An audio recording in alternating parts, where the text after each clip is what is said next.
Assalamualaikum warahmatullahi wabarakatuh. Alhamdulillahi rabbil alamin. Wassalatu wassalamu ala asrafil anbiya'i wal mursalin Sayyidina wa maulana Muhammadin wa ala alihi wa ashabihi ajma'in. Rabbi israh li sadri wa yassir li amri wahlul 'uqdatam min lisani yafqahu qawli. Amma ba'du.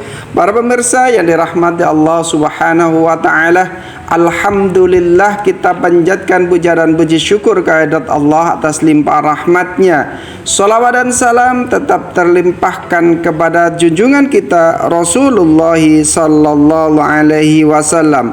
Para pemirsa yang dirahmati Allah Subhanahu wa taala, alhamdulillah bertemu kembali dalam agenda Ngabalis Ngaji bersama Al-Kais.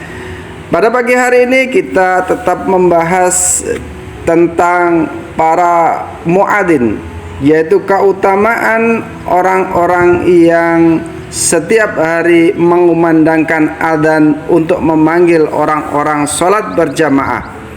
Al-Faqih menuturkan dari Abdul Wahab dari Muhammad bin Fadlani, disamarkan dengan sanad dari Anas bin Malik radhiyallahu an, bahwa Rasulullah sallallahu alaihi wasallam bersabda, "Thalathatun yaqumuna yaumal qiyamati alal kuthbanil miski la yahuluhumul hisab wa la yahzanuhumul fazaul akbar.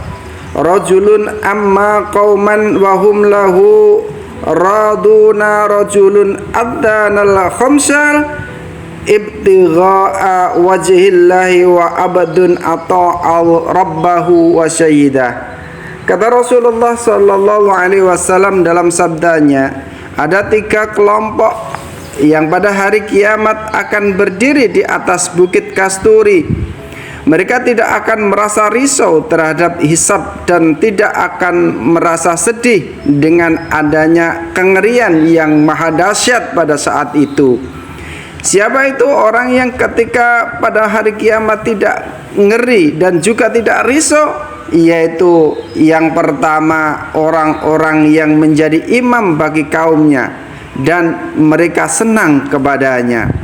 Yang kedua, yaitu orang-orang yang azan untuk memanggil sholat 5 waktu hanya karena mengharap ridha Allah Subhanahu wa ta'ala. Dan yang ketiga, seorang budak yang taat kepada Tuhannya dan juga taat kepada majikannya.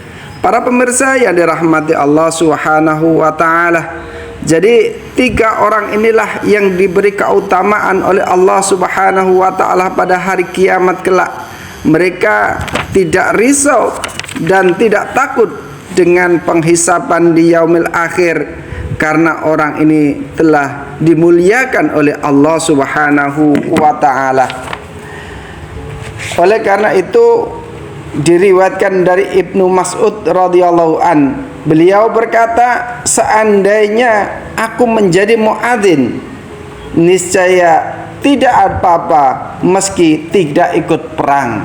Artinya kemuliaan bagi seorang muadzin, tukang adzan, adalah setara dengan orang-orang yang ikut berjihad di jalan Allah Subhanahu wa ta'ala. Hal senada juga disampaikan oleh sahabat Rasulullah SAW dari Sa'ad bin Abi Waqqas radhiyallahu an. Beliau juga berkata, seandainya aku menjadi muadzin, niscaya tidak apa-apa meskipun tidak ikut berjihad di jalan Allah Subhanahu wa ta'ala. Hal yang demikian juga diungkapkan oleh sahabat baginda Nabi Muhammad SAW dari Umar bin Khattab radhiyallahu an. Ia berkata, seandainya aku menjadi muadzin, tukang adzan, niscaya tidak apa-apa jika aku tidak mengerjakan haji dan umrah selain haji yang wajib. Hal yang sama juga disampaikan oleh sahabat Rasulullah Ali bin Abu Thalib radhiyallahu an. Ia berkata, Aku tidak menyesal atas suatu, hanya aku ingin meminta kepada baginda Nabi Muhammad SAW supaya adzan itu ditugaskan kepadaku atau kepada Hasan al-Husain. Para pemirsa yang dirahmati Allah Subhanahu wa taala, begitu mulianya orang-orang yang senantiasa menjadi muadzim, memanggil orang-orang untuk sholat pada waktunya, yang sangat mulia kedudukannya, dimuliakan Allah, sampai-sampai para sahabat pun mengakui akan kemuliaan orang-orang yang bertugas sebagai pemanggil sholat atau muadzim, ada tukang adzan. Juwaibir meriwayatkan dari Ad-Dahaq, di mana ia berkata, ketika Abdullah bin Zaid bermimpi tentang adzan dan mengajarkannya kepada Bilal, kemudian Nabi SAW memerintahkan Bilal untuk naik ke atas bangunan dan mengumandangkan adzan. Tak kala adzan itu dimulai, terdengar suara gemuruh di Madinah. Lalu baginda Nabi SAW bertanya kepada para sahabatnya, "Atadruna ma hadhil muddatu?" Qala Allahu rasuluhu a'lamu. Qala inna rabbakum amara bi abwabis samai fa futihat ilal ars li adzani Bilalin. Faqala Abu Bakrin radhiyallahu an, hadzal Bilalun khassah aw lil muadzzinina amah.